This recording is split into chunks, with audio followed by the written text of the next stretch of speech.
The Fire in the Wilderness, the story of David Brainerd, in the wild, untamed forests of 18th century America, where the howls of wolves and whispers of native tongues echoed under the moonlit sky.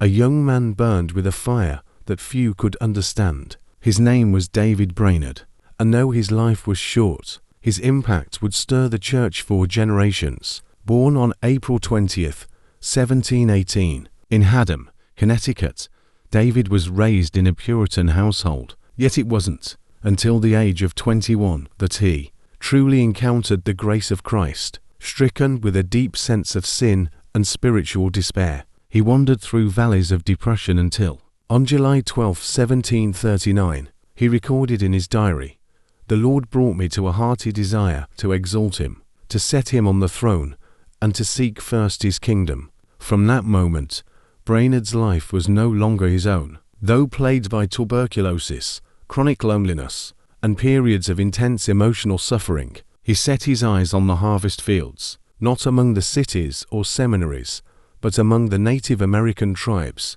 In 1743, he began ministering to the Delaware Indians in Pennsylvania. With no glamour and often no food, he preached in the forests, fasting and praying 4 days. He would kneel in the snow, weeping in intercession until his clothing froze around him. To him, revival was not found in ease but in brokenness before the Lord. In Crossweeksink, New Jersey, God moved powerfully among the Native Americans.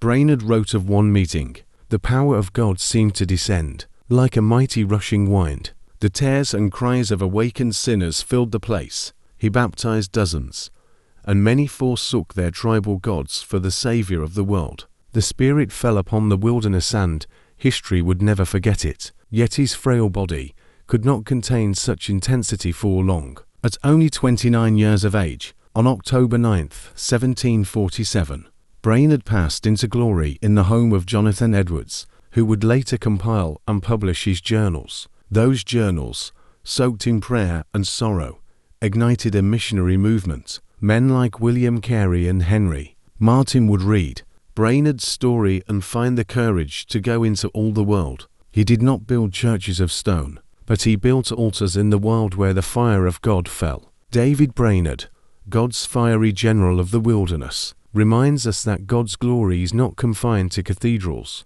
but often revealed in hidden, broken vessels who dare to burn for him.